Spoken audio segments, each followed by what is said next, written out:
I knew that club way back in the 70s, and they didn't have a pitch.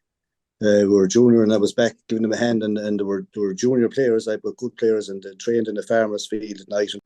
The Maroon White Pod brought to you by CityLink. For bookings, timetables, updates and any other information, head to citylink.ie. Now you're welcome along to the Maroon White Pod.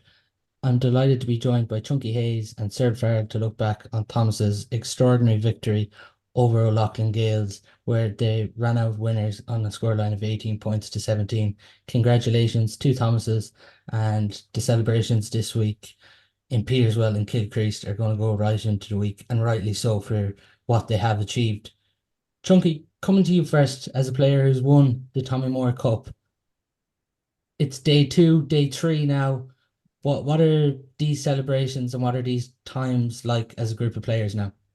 Hi, Paul. Hi, sir. First of all, I suppose congratulations to St. Thomas's.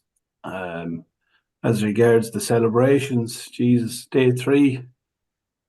I suppose I've seen a couple of videos there. I think could have been day 1 or 2. I'm not sure. I seen David Burke up on some lad's shoulders, and seen Fintan Burke. I think he was singing a couple of songs. So brought back a couple of good memories. All right, yeah. Yeah, sure. They're unbelievable days. You know, they're unbelievable days. The same with any level of a final. Do you know what I mean? Be it with the county or with the club, but there's definitely something special with the club because, you know, going back to the lads in Kilcrease, or we would have went back to the people at Portumna, and yeah, there's just something special about it, you know, something special about going back to your own, winning with your club, all your mates, etc. You know. Did it bring back a lot of memories when you're seeing this kind of stuff? Yeah, I suppose. Yeah, it does. I suppose every year. How would you explain it? Every year the club final does. Yeah, sure. Look at we were there 5 times. We had 4 good wins, and yeah, sure. Look at they were great days, and it's a long time ago now, I suppose. And Cyril, for yourself, as winning a lot as a manager, just I suppose when it's a few days now in for management and players, is this where it kind of starts to kick in of what the players have actually achieved? Oh yeah, like it's a fantastic win. When you win an All-Ireland, say, beat the Munster champions, Ballygunner, fantastic team, great game, and then you beat the Leinster champions, and like, no, you don't. It doesn't matter who you beat in the final, but like to me, beating the Kilkenny team is icing on the cake because they're very hard to beat, and they can prove that again. And like the lads getting this Chunky says, like the Portumna lads won 4. Now Thomas have won 1 before this, and they've been thereabouts. Like, and was it 2 years ago against Ballyhead, played fantastic stuff and got caught with a sucker goal. But this would kind of redeem or forget all about the bad days. And like when you get tough days, you appreciate the good days. And that's why these guys deserve to celebrate well. But they had a fantastic year. But when you look at it, like there's 9 or 10 of them there for the last few years. Is it 2011 the one the last? It's a long time ago, like, but they're still hurling, which is a testament to them, like, you know. And they've come back from injuries. You had David Buck this year, you had Shane Cooney last year, James Regan, you had Sherry coming back, and then unfortunately get kind of injured again. Like these, you know, these guys they're fantastic men, really. Like, you know, they have a great squad together. They have a good club behind them. But like you'd have to say, every year they nearly have, every 2 years or that, they have a new management team, and they're bringing success all through. It's a big one for Kenneth Burke because his father brought the first one. John Burke, Kenneth was playing, and now to think that John Burke is still going strong. He's back with Kilbake. They're here again this year. But like to think that his son, you know, managed the team again and kind of coached them and through the boys on the pitch, like between the whole of them, the Coonies, the Bucks, all these boys, like they had a great year, just did enough to win matches and God. But when the chips were really down, the 2 last games were unbelievable. Like when you put the 2 of them together, you're playing the Munster champions, playing the Leinster champions. You can't win a better All-Ireland than that. All they can do is meet what's in front of them. But to me, like, it's a very, very sweet victory. Not only for Thomas's now, but for Galway hurling as well, because it shows that the standard is up there, and it's up to Galway now, like, to step on and do what Thomas's are doing. And even Cyril there, I suppose, the truth being told, a lot of people would have been talking the last few years with Thomas's winning the 6 in a row, like, and not getting an All Ireland out of that, like, and the talk was out there. And the truth being told, I'd say they felt the pressure as well, to be honest. David Burke, I think, said in the interview after, you know, there was a bit of hurt there the last good few years. I'd say, look, I can't tell you what they were thinking, but for me, when we were playing, there was a time when we started thinking about All Irelands instead of county finals. They were winning county finals, and I said it to a lot of people. I reckon their county final was an All Ireland quarter final, really, in their heads. Now I don't know if you agree with me, but I'd say it was, and I'd say this was a fierce, sweet one, to be honest with them. Yeah, I'd agree with you, Chunky. Like, they mightn't be saying it, but deep down, they felt like to themselves, and you often in life don't get what you deserve, but I felt that they deserved this and went out and had to work hard. Like you just think of the game against Ballygunner, like that was some game, like, and some day, and again the last day again, the conditions were hard. Like, there was a storm blowing down from the canal into the Hill 16, and it was more than a strong breeze. Like, and they played powerfully, even against the people saying we were beside the Kilkenny radio and the Kilcardy radio. They be for Loughlin Gaze, and they were feeling Loughlin was going well. And I was kind of saying, gee, I don't like 2 points to me wasn't much in that kind of a game, like, because no one Thomas said come finish strong. No, I couldn't see James Regan get sent off, like, and I felt he was unfortunate. He probably even missed a tackle, but he was probably paying for some of the tackles in the first half. Both sides were kind of hitting hard, so I think he was paying for that. And as you said, Chunky, when that happened, you'd imagine Thomas, after once they settled, you'd feel they had 16 on the pitch. To be fair, they hurled like demons, and they deserved to win. Like the Loughlin Gaze mentors, they mentioned that as well as the goal, but they were saying the best team won, which they did. Like, yeah. I'd say obviously they seemed to pick it up when the red card came. They probably used the ball a bit better. I don't know. You were obviously at it, but on the telly, it seemed to me there seemed to be a lot of block downs, a lot of Thomas doing stuff they wouldn't usually do in the county championship, like especially some of their forwards there. They were swinging balls over their shoulder, getting blocked down by Hugh Lawler, Paddy Deegan, Mikey Butler, these lads. And in the second half, they just didn't give the Kilkenny backs that kind of, they were using the ball way, way better, led it through the lines. And that seemed to only happen when they lost the man to the red card, which is, it's not very unusual. Like, as you see it a lot of times when teams go down to 14 men, they seem to drive on, and the team with the 15 men often aren't sure what to do with the spare man. But yeah, it probably hurts the Loughlin Gaels, as they definitely feel like they didn't do themselves justice with the extra man. It'll be my own view anyway, but fair play to Thomas's. They certainly upped it anyway when they went 14. I'd say you're right there, because Thomas has conceded the puck out the hat, but then, like, when the Loughlin Gaze got it, just kind of came forward, and then they tried to feed it up the wings or feed it up the pitch, but they never. Thomas has overturned them the whole time and came back down again, like, and they had the strategy worked out well, like, and they all worked very, very hard. No more so than David Burke. Like, he seemed to be covering the ground everywhere and just kind of filling in the potholes, telling them what to do. But like, when the chances came, like the point that Anya Burke got, it was worthy of winning any All Ireland. Like, that was, it was just kind of ride the rover stuff, what he did over the shoulder, just off. But he has the wrist to do that. And Conor Cooney, I thought Conor got a fantastic point. I didn't realise he caught the ball 3 times. But even to do that, like, they're still putting the trick, because at this stage Conor was inside on probably one of the best full-backs or supposedly in the country. He made him look very ordinary. As a matter of fact, Mikey Butler, Laurel, and these, they start to kind of lose, and how would you say, like, they weren't as confident on the ball as they imagined they would be, because they were just, Anya Burke and Conor Cooney were putting them under pressure and were upsetting them, which was good to see even from not only Thomas's point of view, but a Galway point of view as well. Yeah, just on 2 lads. I know, Paul, you might dwell on in a minute, but you mentioned Conor Cooney there and Davy Burke. Jesus, like, Davy Burke deserves special mention anyway for me, like, because I'd say it was probably one of his greatest performances. I'd say it was one of his best performances ever hurling, as far as I could see. He scored 3 points. I'd say he was involved in another 3 or 4. He won a couple of frees. Jesus, he seemed to be all over the place. He scored 1 in the full forward line. He went back out the field. He was nearly looking for the puck out. He was like, no, to be fair, he played on the edge as well. He was lucky enough at times as well. He could have picked up an extra card or 2. But you know what? Fair play to him. 7 months ago, picked up a cruciate injury, and you know what I mean? He just forgot about it, put the work in, and he deserves everything he gets. And just the second lad, Conor Cooney, another lad that probably, in my view, gets way too much, probably too much attention when he's playing with Galway. Lads are hurlers on the ditch, as I do call them, seem to knock him at times. But like, Conor Cooney for me has been they're probably ahead of David in the club championship in Galway. Like, he's been the best club hurler for probably the last 10 years. consistently getting man the matches in county finals, captain 6 in a row. So he went in full forward, picked up Hugh Lawler, and as you said there, he gave him trouble from start to finish, and probably was one of the main reasons of winning the game for me. Yeah, well, inside, yeah, it was terrible trouble. Like, and you know, the unsung heroes, the likes of, you know, Manza gets his 2 or 3 points every game. Darrell Buck did a lot of the hard old tackling, blocked, and threw his weight around. Like, no better man to kind of get stuck into the thing, you know. Like, James Ream was unlucky, you'd have to say that. Like, and everyone seemed to work hard.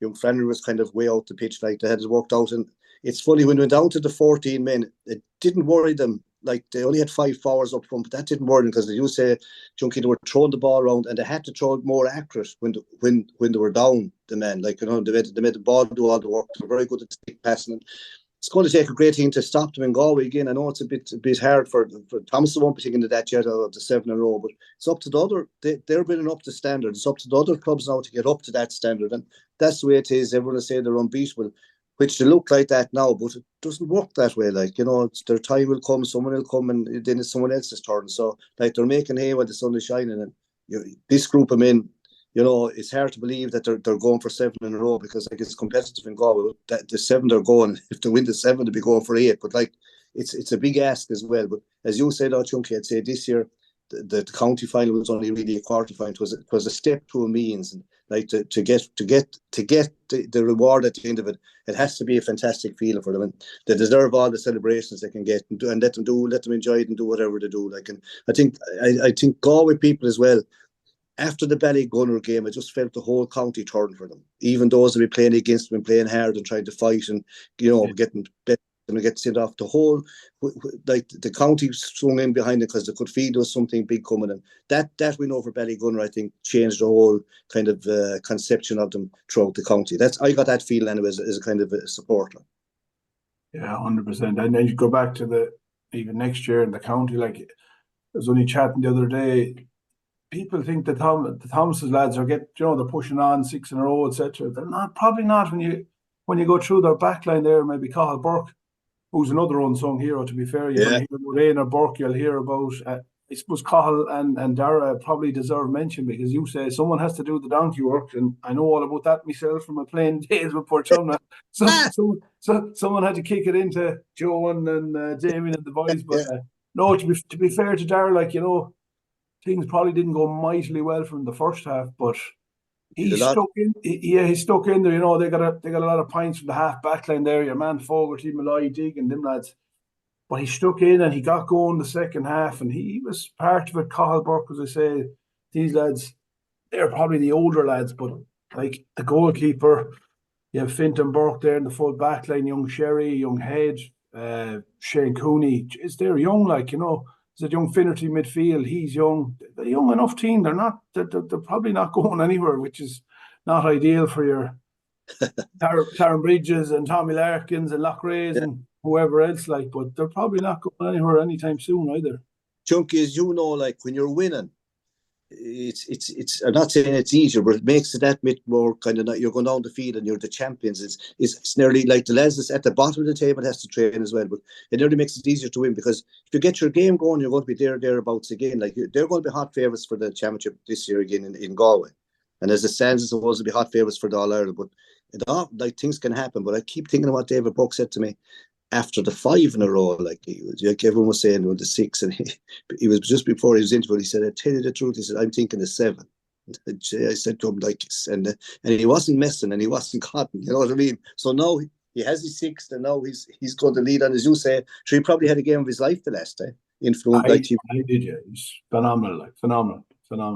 Just on that, with David Burke, we had TJ Ryan on the podcast last week, and he was making the point that he thinks David Burke is the greatest ever hurler to play with Galway.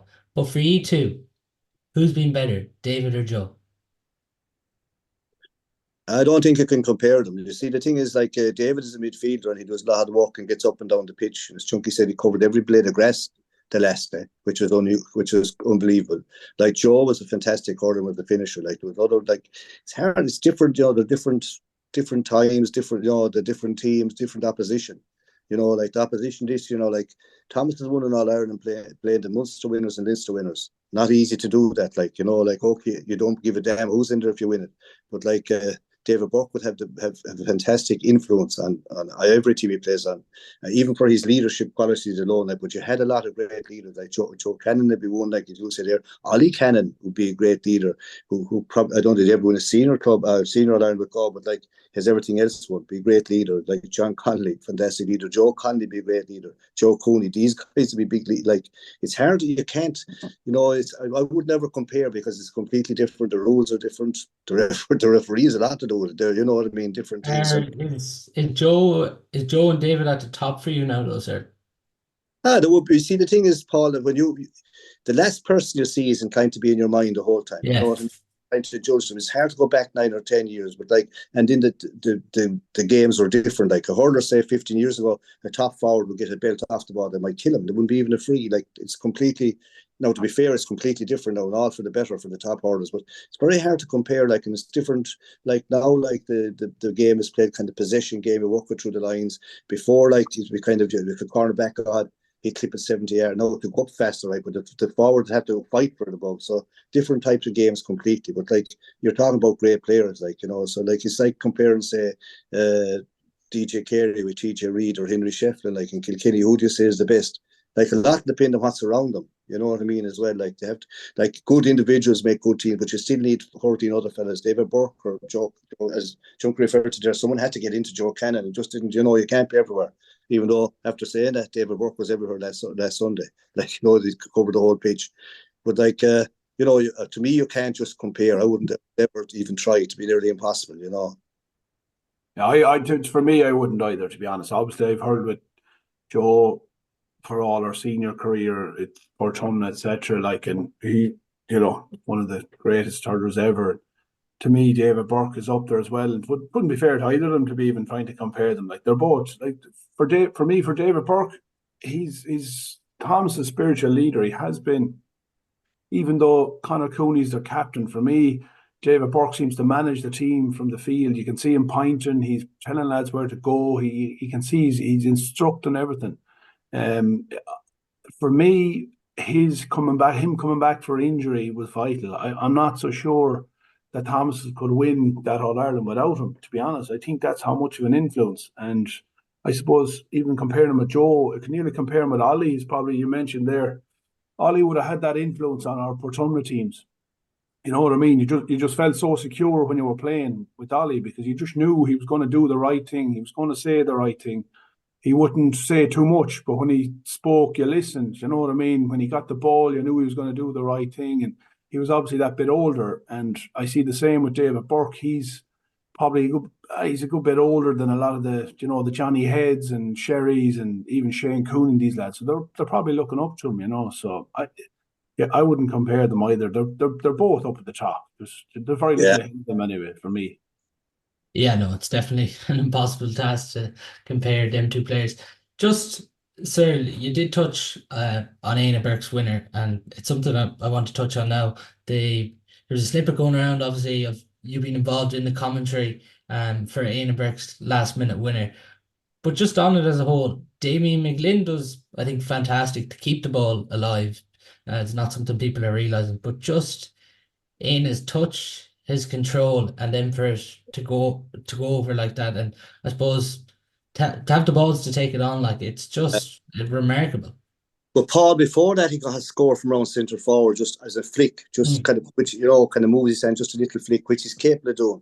He gets goals out of, say, in the county final, the ball hit the ground, just a little flick. But the one he got, to remind you, you could compare it to Joe Cannon's point was against Tip. Like, again, he had no right to get it yet. Now, as you say, Young McLean held it there, but when he got onto it, in his back to goal, like, the back did nothing wrong. He forced him out on the outside. He had him down in that left corner here in front of the Hogan stand, way down, and you think, you know, like, there's nowhere to go. And like, it reminds us of some of the points that Limerick got last year in Ireland from an impossible position. Now, he had a pot shot. Now, I suppose we went wide, it was still level, but like, he went for it. But to us looking on, it was an unbelievable shot, but knowing him, it wasn't unbelievable for him. He's doing that kind of the whole time, and that's what he has. Like, he got a few runs at goal. We kind of just didn't happen, but he'd probably be in again. Like that, he's still a great hurler because he's capable of turning on a sixpence and scoring. Now, you know, the points, what did he get? 3 points from play. He's always getting them. Conor Cooney will get his few from play, like, and all the praise. You know, David Burke got a few from play. Manzo get a few from there. You know, that they're very good for kind of chipping in and getting their scores. Like, and that score was unbelievable. Like, you know, it was worthy. Like, even the commentators from the Kilkenny end of it were saying it was worthy of any All Ireland. Now Kilkenny, you know, they got their chance. So Loughlin Gaels got their chance to draw. It was a hard free on Bergen. He was out a long way, strong breeze against them. But like, there it was. Even if they got the draw, I felt Thomas was back to 15 against 15. I think they were in the driving seat. They were going to win it. But it was a great score to win, and like, it, you know, it was lovely to see. You know, afterwards in the hotel, all the clan from Thomas is there, and all the Burke clan there, like, cause they're fantastic. The Burkes and the Coneys, they're a fantastic hurling family, like, and even when they were beaten, they still came back again. You know, and as Chunky will tell you, like, when you get beaten and come back, that's when you really, really enjoy it. And I feel that's why the enjoyment is so big, and the, you know, the celebration is so big, and I think all the county will be enjoying it and celebrating with them. Absolutely, yeah. Just on Éanna Burke's his winning point, I suppose, from the 2 year looking at club hurling, as long as I'm looking at it and playing it, probably looking at it, sometimes I should have been playing as well. But anyway, sometimes you should standing up doing nothing. But no, come here. Éanna Burke is taking shots in the Galway Club Championship. I don't know for how many years. And some will say he shouldn't take some of them. But the truth being told, he scores most of them, and his wrists are phenomenal. Yeah, look at it's absolute Raya the Rover stuff, really. He'll be getting points bought from down in Kilcrease for a long, long time. Now, Bernard Burke, if you look at closely at the clip, Bernard Burke was after coming on, and it just, what I liked about him was he didn't probably touch the ball when he came on, but he was active, he was alive, he threw himself around. If you see him going into the ruck, he actually cleared out one fella. He nearly made the room for Éanna Burke to actually control it and hit it over the bar. So I suppose he better buy Bernard a couple of pints, or give Bernard a few of them free pints he's getting down in Kilcrease. But yeah, listen, it's right. The point he scored before that was, as you said, he got a point in the first half. I think David flicked one in, controlled it, picked it up, bang, over the bar. Like, there isn't many lads in club hurling Galway that can do it. Like, but yeah, they probably gave him a bit of space as well that you wouldn't do. You know, if you're doing your homework on the Thomases lads, for me anyway, there's a couple of their players you just can't give space to, and David Burke is probably one of them. I know someone was talking about it, and hindsight is great and you wouldn't pick him up. But for me, like, I could see clearly, I was watching on the telly here at home, and I could see after 10 minutes David Burke was lording it, like, and he just seemed to get more space. And I don't know that in hindsight they probably would maybe put someone closer on him and stop him having such an influence on the game, because, you know, he just completely and utterly influenced the whole game for me, start to finish. As Kenneth Burke said, Cyril, in his interview after the game about Éanna, he said only Éanna could do that. Yeah, well, you see, they'd see him doing that every night in training, and Chunky has referred to in the club hurling in Galway. He's often, maybe not as impossible, but like doing them kind of snapshots. He just over the shoulder, like, fantastic scores, like, now, you know, and he's getting them for the last 9 or 10 years, like, you know, he's still a young fella, like, but he has that ability. You know, and it just shows the standard that's in their club. Like, but it's in a lot of clubs, like, Les are very, very good hurlers. And like, I thought it reminded me of some of the Limerick scores that they got in Nationals of Ireland. If you're coaching young players, so you can't shoot from there, they're impossible angles. Like, and yet they were put them over the bar. But in your box is impossible as well. But like, as Chunky said, if you didn't go for it, he wasn't going to get it. That was the, you know, he acted on instinct. And that's what can happen in hurling nowadays with the modern things, is all kind of possession and all kind of plans now. But like, instinct is still count. Like, the top hurlers still have to act on that instinct. He didn't look at the post, he knew where they were without any, just over the shoulder. Beautiful score. And like, it'll go down in the annals of one of the great scores to win a club final of all time. You'll probably find it'll be there for centuries, really. You'll find. To be fair, it wasn't great to see, like, you know, them snapshots at club level anyway. Because I don't know, but I'd say at intercounty level, if a lad start taking them shots, you'd probably be pulled ashore. Granted, if they're going over, but it's gone, as you said, it's gone all possession, and don't shoot unless you're in the shooting zone, and get the shooter, like, but you know what I mean? Oh, Jesus, like, I jumped off the chair myself, like, maybe 8 or 9 years ago, and I was still hurling with Portumna now. I wouldn't be jumping off the chair for the Thomases lads, but when you finish up and you know, you can enjoy it a bit more, like, you know what I mean? Obviously, to refer on that, like, when you're hurling yourself, sometimes you just don't want anyone else to win, and that wouldn't be just me, but I'm sure as all other lads in other clubs, some mightn't admit it, but that's the way it'd be, like, but for me, the last couple of years, I'm fully gone from the hurling, and Jesus, nothing made me so. You know, I was delighted to see Thomas's, and I jumped up when Éanna Burke got the score. You know, but the one thing I was thinking after is, Jesus Christ, at intercounty, it's nearly gone where you have lads doing that. Yeah. Like, it's all turn around, pass it back, keep it. You know, so I have to say the standard of the match itself was probably, for the weather, was through the roof as well. You know, it was a great game. Would either of you, if you're Henry Shefflin now, are you on the phone to Éanna Burke straight away? Ah, you're on the phone to a lot of them. Like, you Right. know, that all had great. Like, if you go through the year, like, you know, they all had great games. Gerald Kelly and Go, great season. Went from strength to strength. Fintan Burke, what everyone knows about him, but Key Manny had a great year. Just I on felt, that, sir, Keane Mahoney. I can't yeah. remember a game Keane Mahoney's came out on the other side of his opponent since the start of the Galway Championship. Well, like, he won his duel the last, you know, very well. He, like, Yeah. you know, really on top and had a right good game. Like, I just felt that the Loughlin forwards, they didn't, like, I know they were dangerous now, but there was no real threat. The Thomas's backs that went down got completely on top of them, and they got completely on top altogether when it was down, when they had when they had to do, like, that they were down to the 14 men. But you go back to Shane Cooney, had a great year. You know, like, they're probably looking at him again. David Burke midfield going to be looking at again. We'll say Conor Cooney, like, you know, like, he's been the best club forward during the last 10 years. It doesn't matter what game you go to, like, he stands out a mile. If you never knew him, you'd know him after 15 or 20 minutes. As Junkie says, he's doing it every day. No, the supporters are hard, but you see, that's because of his standards. They're expecting kind of miracles. He does it every day for Thomas, and they're kind of saying, well, why doesn't he do it for God? Which is a different thing, but once you have the ability, like, you'll get it out of him. And like, you look at Éanna Burke, like, at the moment, like, he's in a groove, you know, like, and that can happen. They're all going well now. They all can't be on, but they'll make the panels stronger. Like, when you get into a kind of a groove, a thing can happen. I see young McLaughlin out at the moment playing for Galway, and he's just in that groove. Like, he's getting great scores. He's feeling confidence. He got a great goal again last night against UCC. I was looking at an old match there. It was up on the ground and it was freezing. Well, not freezing too bad, but like, still wasn't that warm. But like, he got a goal that he wouldn't get if his confidence wasn't high enough. That's what you get, like, you know. And Thomas have that in abundance because they're winning, and this thing is going to put them on a higher plane. So, like, it'll make our club standard higher in Galway, because the clubs to compete will have to kind of say train smarter and get under bite, because Thomas won't be going away anymore. And on Conor Cooney, you'd probably think someone like Eamon O'Shea in Galway, he might work well with Conor Cooney, because like, if he's the best hurler for me, one of the best forwards in club hurling, like, maybe small little tweaks here and there. Like, you know, when he went in, he's played a lot of his best hurling centre forward for Thomas's, but he probably played his best hurling on Sunday at full forward. And to be honest, for me, he completely nullified the influence of Hugh Lawler. And as you say, Hugh Lawler is probably one of the best full backs. And I thought Hugh Lawler was going all right in the first half. He got caught once or twice, but geez, he became busy when Conor Cooney, and he matched him physically, he matched him for pace. So, like, Conor Cooney for me still has an awful lot to offer for Galway, definitely the next year or two.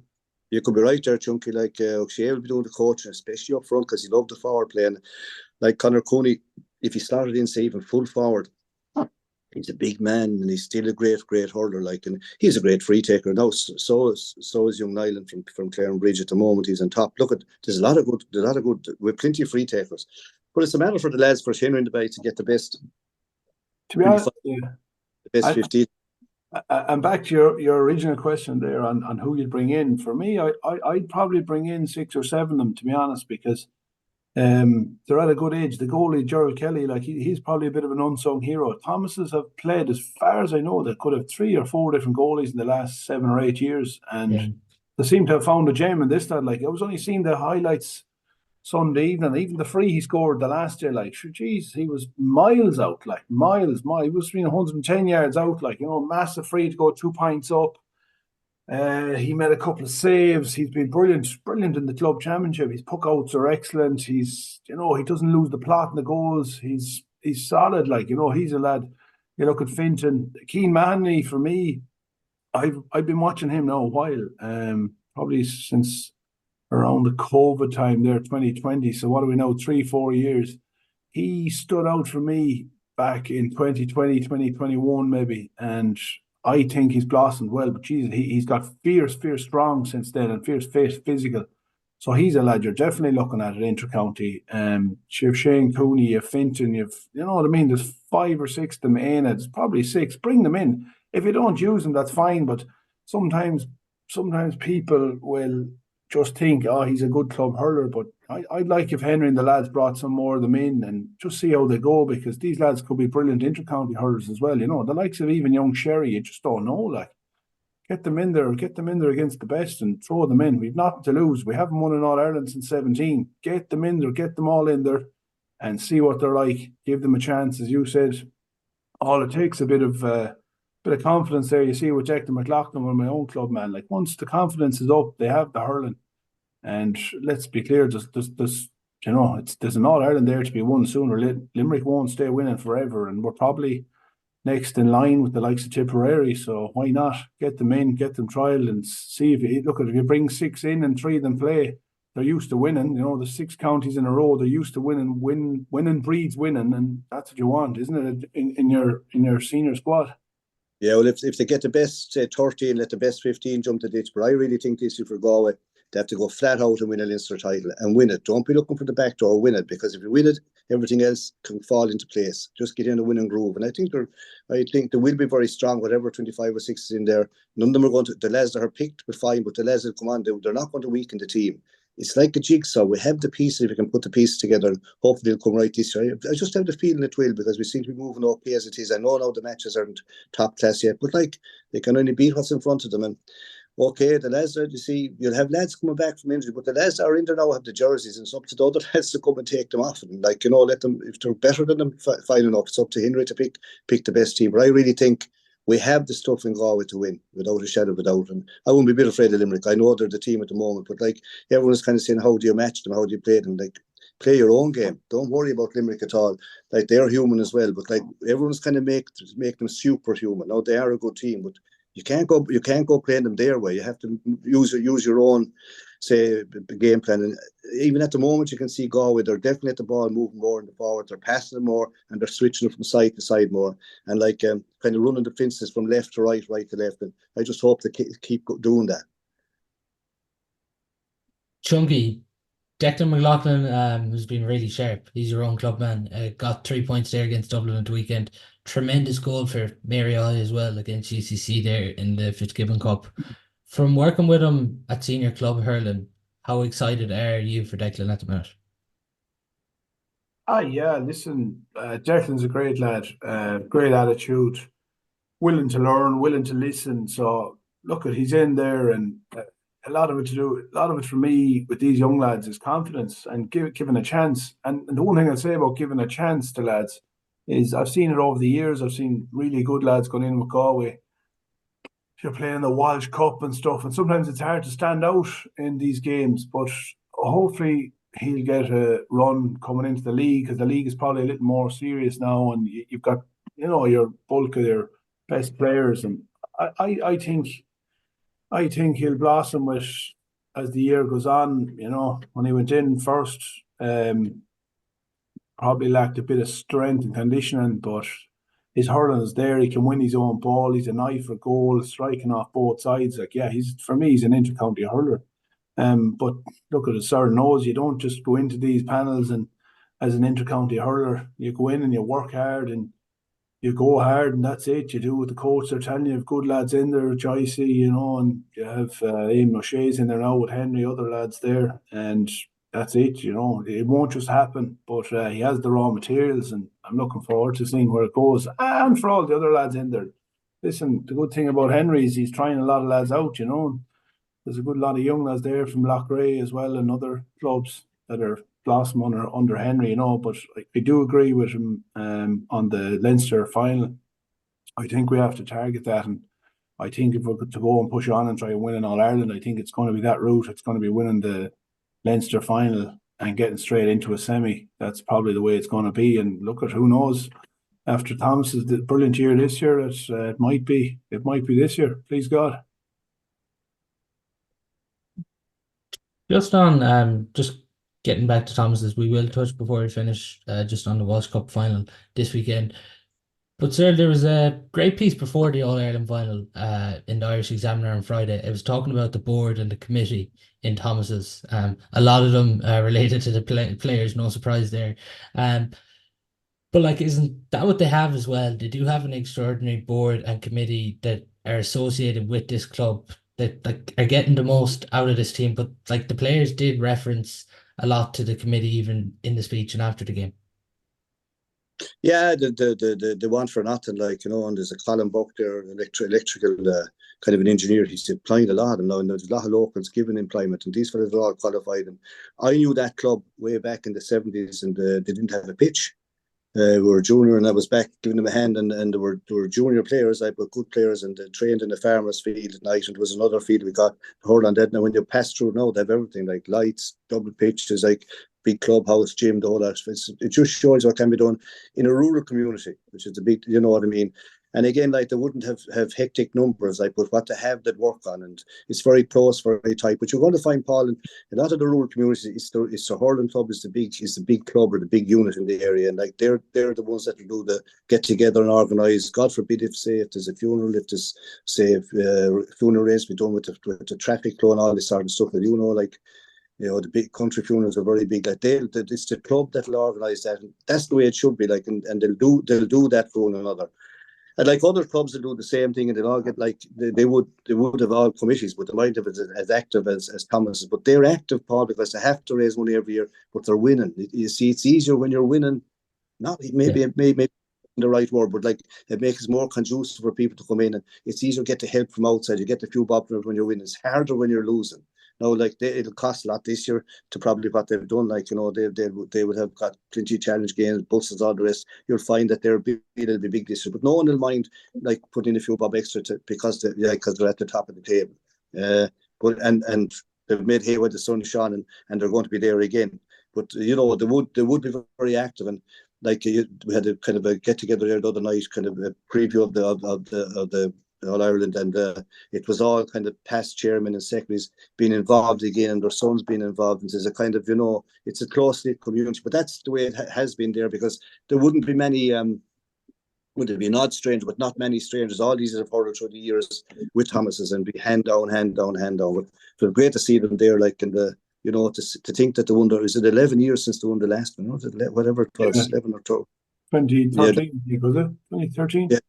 Yeah, like, to see they're back again, and in between that 11 years, they won the 6th in a row, which is unbelievable. Like, you know, so it's great to see them back. It's going to be hard for any club to knock them off, but that's the standard that's there. And like, it can only do good for Galway Hurling. And as Chunky there says, you bring in these lads, like, you know, the one thing is, even with the college lads now, even with, say, Declan McLaughlin, these lads in college, they would have a lot more hurling done than the fella that's not going to college or would be involved with Thomas. That will all kind of even up as the year goes on. Because in college, if it's given us on, that's a big competition. We've got a lot of Galway lads involved between the two colleges in Galway, between the three colleges in Limerick. Terrible lot of them involved. UCD, you have, say, Young O'Shea involved. So that would kind of, that leaving out as the year goes on, because the lads just work and go to no college or anything like that. That leaving out, but it still bodes well for Galway. And like, I think it's a great start to the year that Thomas have won the Club All Ireland. It can only be good. Like, you know, you can gather momentum, and I just had the feeling that Galway could kind of steamroll this year if they could gather a bit of momentum as the year goes on. If you're looking at this success overall, Chunky, like we're talking there about the board, and it's just amazing, even when Cyril says that back in the 70s they had no pitch, and you look at what Thomas's went on to do. But their success recently, if you're to put that down to one or two things, what is it for you? For me, I think it's dedication and hard work just throughout the whole club, like, you know, and you just after speaking about it. Everybody, the committee, you need committees, you need people, everything. Washing jerseys, filling water, turning on the lights, cutting the field, lining the field, Then you have to go to the players. You need the players to turn up. You need them to be dedicated. By all accounts, they're not massive. They're not massive into their social. When they're hurling, they're training, fierce dedication. Like you're not going to win. You're not going to win at that level unless you are. But it's a massive credit to them because it's so hard to keep it going. And lads will tell you, sure, you have a good team. And hats off to Kenneth Burke, super manager. It's easy to say he has the players, but it's one thing having the players, but new players that are hurling with Galway, they've won All Irelands with Galway. It can be hard to manage that. It can be hard to manage some people in the dressing rooms, but he obviously seems to do that. He was a player himself. It can be hard. It can be hard to manage players that you hurl with. And he seems to do that seamlessly. You know what I mean? He's had a couple of different coaches under him because lads come in, they win a county final. I think TJ Ryan was in there, Tommy Fitz was in there. He's still able to keep that group, still able to keep the group winning. The few times he's lost, they were a bit unlucky. TJ Ryan got a couple of goals from frees one year and stuff like that. So it's just an all-round dedication. They just eat, sleep, breathe hurling, and I don't think they do anything else. And then they enjoy it after. And fair play to them, I've nothing but admiration for what's going on out there at the minute. But I don't know where they're getting the numbers, but they're picking up a guy every year. They seem to be picking up a new lad. Just he seamlessly fits in, a second lad, third lad. They like the Victor Manzo, as you said, he came off there the last year, but he had 2 pints got. Oisin Flannery came the last couple of years. If you look at the match again, you'll see him towards the end of the game. Someone said, maybe they could have taken him off instead of Victor Manzo, but he did the hard yards. He kept the ball up in the forward line with 14 men. So it's just really down to hard work, dedication, love of the parish, just all that for me. The goal is actually something we didn't talk about, and in fairness to Fintan Burke, I don't think he gave anyone. I know we were giving out about the umpires. I think it might have been before we went on air, the position of them. But Fintan Burke did unbelievably well. His speed of thought, to be able to hold the ball out as close to the line. For me, it probably went over the line, but you wouldn't know that unless you're looking at high-tech videos, but just to be able to clear the ball so quick, it's phenomenal, really, Just on that, because we actually didn't really touch on the red card, you're right there, so much happening within this game, but because obviously the goal incident there, and we've all seen the image, Fintan Burke was obviously over the line there, Thomas has get away with one, but then if you look, Conor Heary goes into the front of Conor Cooney, and it's a really dangerous high challenge. Jordan Malloy, it looks nearly like a headbutt on David Burke. James Regan, as we talked about, gets the red card. When you look at all that happened, sir, did it nearly even itself out? Well, yeah, the Lochs feel it to be different games. There were 5 up at half time. Now, if James Regan didn't get sent off, I still think Thomas would beat them well, even with the 15 men, because 5 points, that breeze wasn't a breeze. It was a lot stronger than people. God almighty, unless you were down there, you wouldn't know the strength of it. But there were big calls, and it kind of evened itself out. I've had James Regan kind of because of what happened in the first half, because definitely you'll find that someone spoke to the referee at halftime, maybe his assessor or something because he didn't seem to be fully controlled. There was that goal, he didn't see that, probably didn't even go in to check it. David Burke got a headbutt from some fellow, it was a Malloy, that could have been Conor Cooney got a rap, there was 1 or 2 Thomas lads, they picked up a yellow, could have picked up a second yellow, didn't, kind of got told warned not to do it again. It was that kind of a game. It was a physical game, and it can be hard enough to referee this most of the time. He was trying to let it flow. But there was no one complaining really. Even the Kilkenny Mentors felt that James Regan was very unlucky to be sent off. There's no doubt about that. Okay, they complained about the goal, but the goals often went against score besides as well. That's. But it will bring the key question, of course, is if you have technology for the points, surely God, it makes sense to have the technology for the goals as well. That would now people say, well, it costs too much for that, but if you have it for, it can't be costing that much different. But I don't know how much it costs, but if you have the technology working, for over the bar, surely to God, it can't be that hard to work for under the bar. The only thing I'd say on that, lads, is Jesus Christ Almighty. I said it previous, the referee has 4 umpires. There's probably not a training course for umpires. There probably doesn't need to be, but you certainly shouldn't be standing behind the goals when there's a lad coming in bearing down a goal. It's okay for one lad to stand in the goals or behind the goals. Maybe one lad has got to stand beside the goal just to see what's going on. And the referee should be telling these lads. I'm sure them umpires are going with him all year to matches.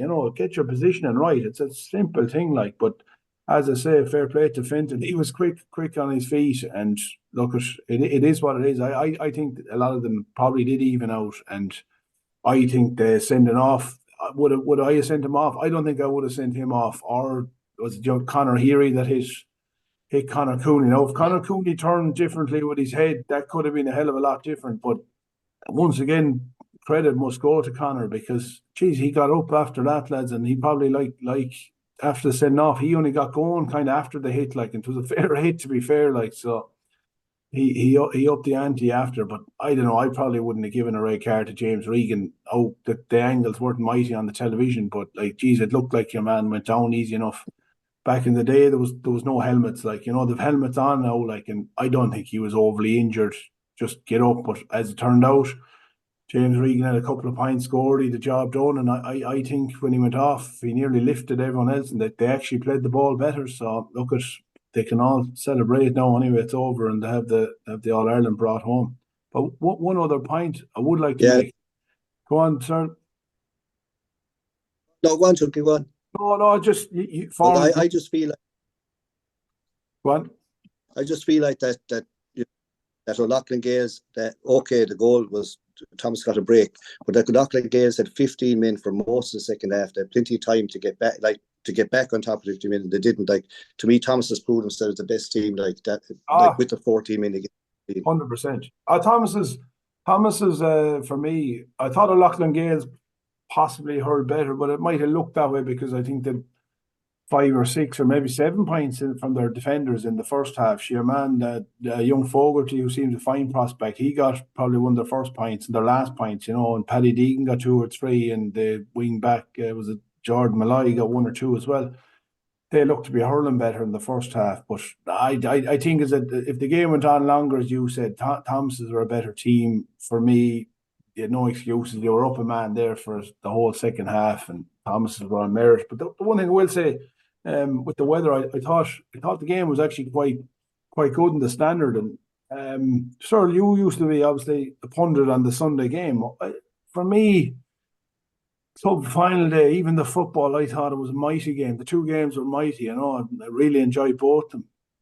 But there's probably not enough. Is the timing of the games? It wouldn't be for me now playing games in the middle of January.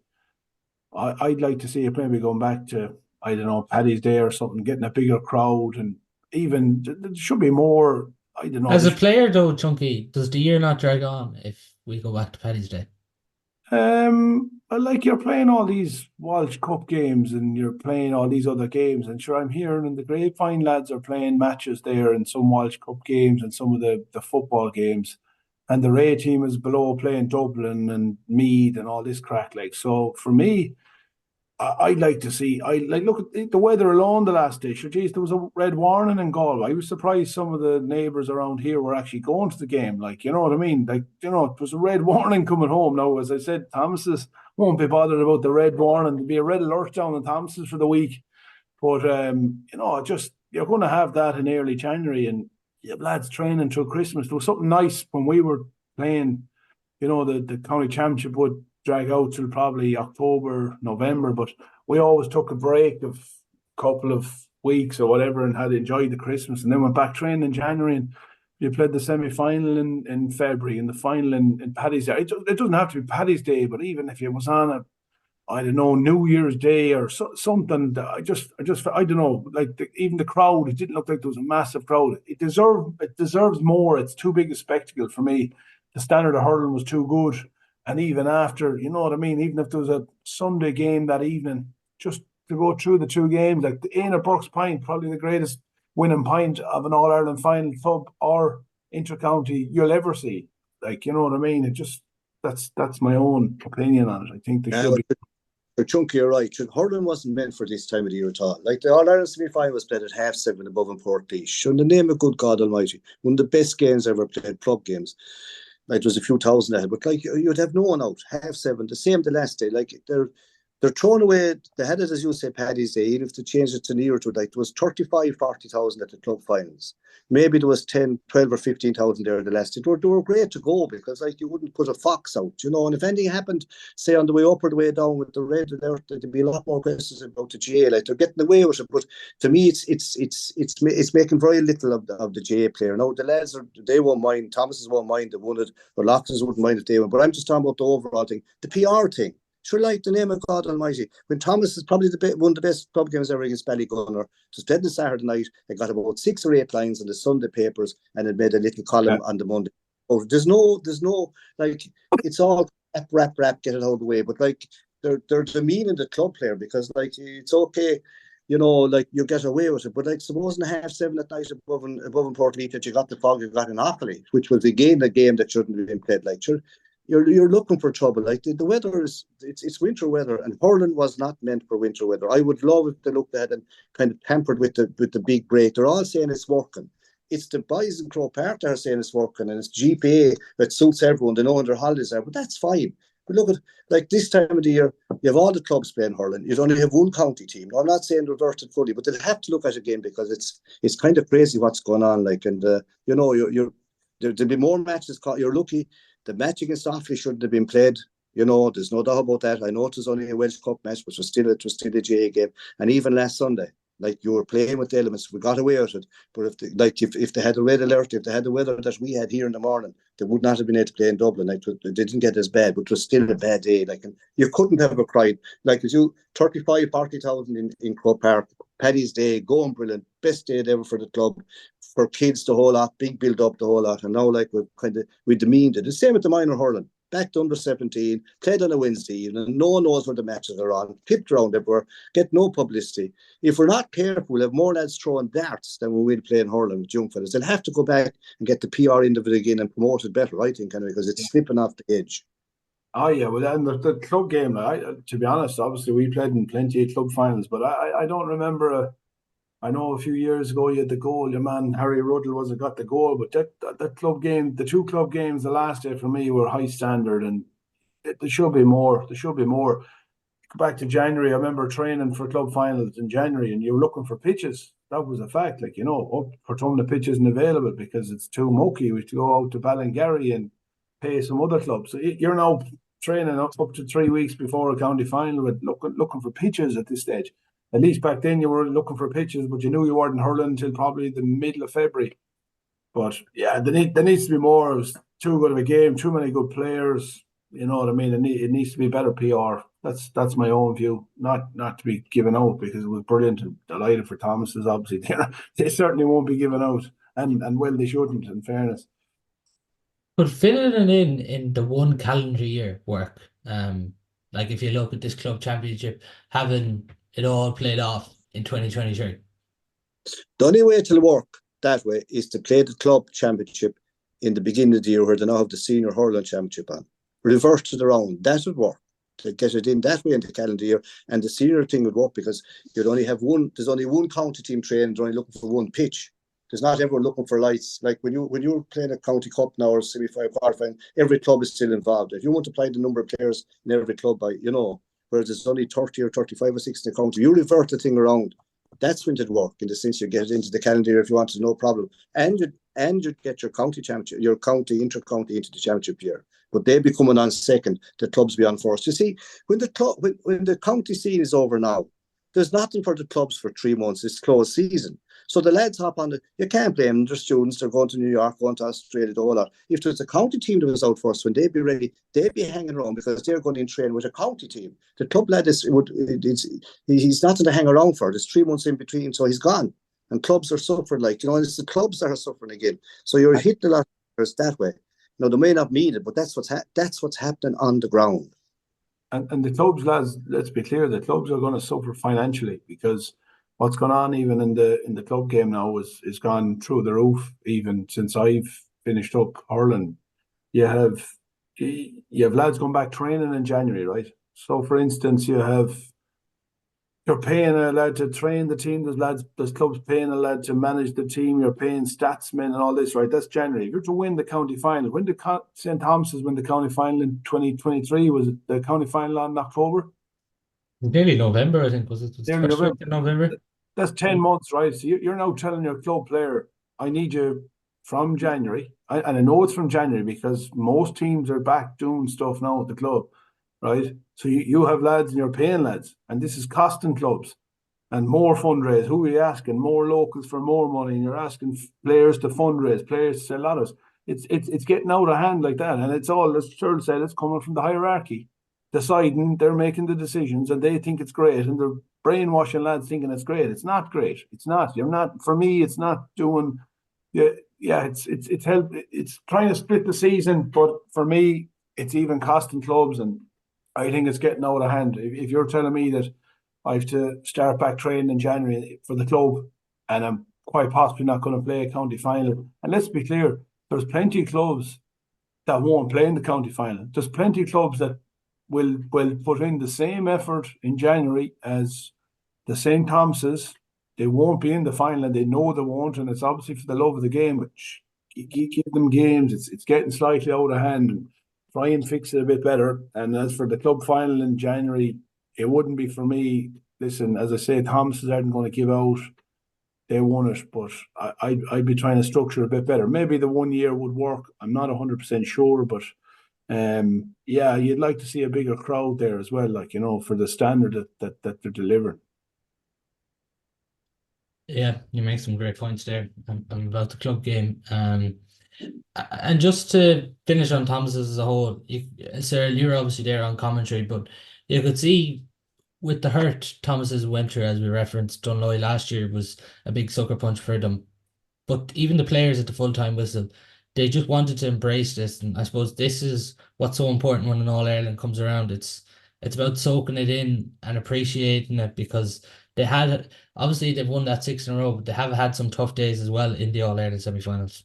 Oh yeah, like to really soak it in, and I'd say the big message was to enjoy it, especially for the younger lads that we're thinking to be coming every year. The older boys have gone through pain. Okay, they won the county cup, but the county cup to them was only kind of a stepping stone, as Chunky said there. Like, and to really take it in, like, but you have to make one point, like, to be fair to them, they were missing players every other year. Those lads in. This was the first time in a long time that they went in with a full panel, and it made a terrible difference. Like, you need a full squad. These 3 or 4 lads are here to hold their own coming on at this level. So they're really going to appreciate this. I think this will mean a lot more than the one a few years ago, because like what happened in between. And like again, they'll set their sights. They'll be going for 7 in a row. There's no doubt about that. And I don't expect any retirements. Okay, if someone gets into it, I can't say any of them lads retiring from the game at all. How important is it, Chunky, when you win that Club All-Ireland, to appreciate it, because you never know if you're going to be back there next year?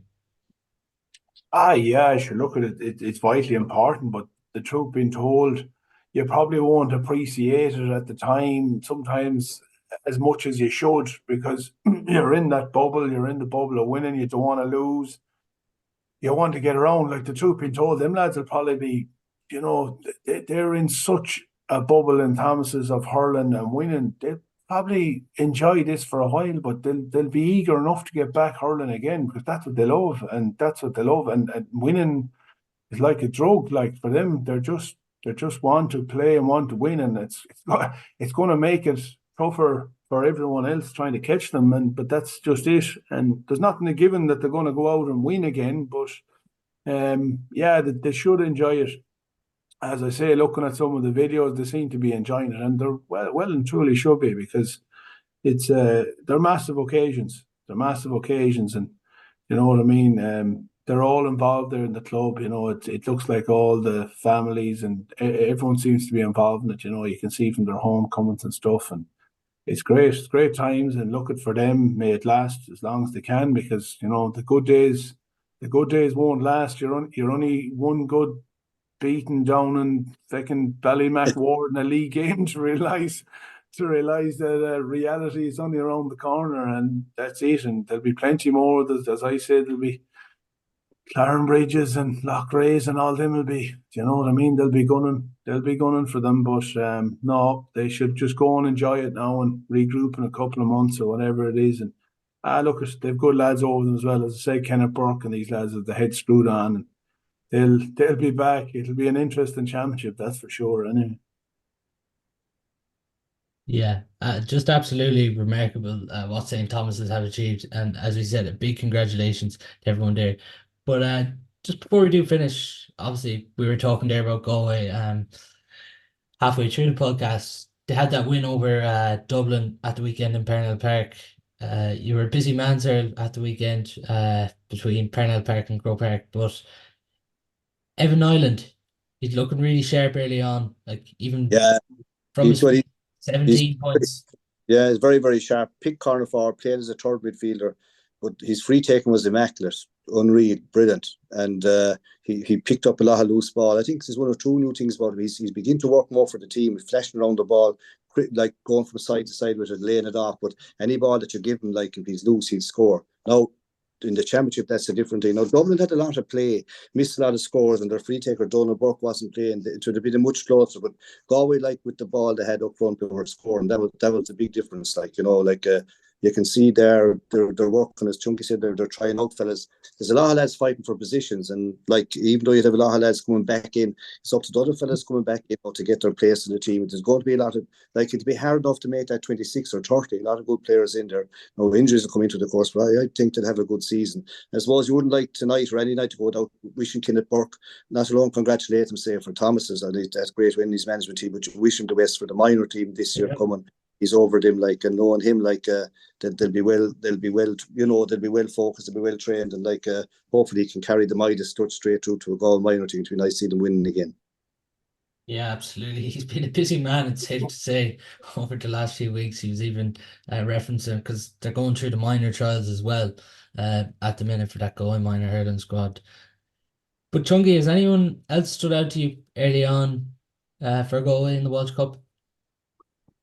Well, if I wouldn't have seen a lot of the World Cup games, you'd be following it on the papers and stuff. So, the one thing for me is I was listening to Henry recently, and he was talking about lads having the jersey. And I think he was saying back in his day that, he wouldn't have played an awful lot of the World Cup, but now it's become a lot more important because you get a jersey and there's so many players looking to break into the team. You need to hold on to the jersey. Just we'll reference Declan McLaughlin. He's in there, the confidence is up. It'll be quite hard to take his jersey, but the minute a lad comes in or he gets injured or loses a bit of form, there's another lad in there looking to take your jersey. So that's the one positive thing for me. There seems to be a lot of new faces in there and a lot of the younger lads. But it's time now for the younger lads to step up as well.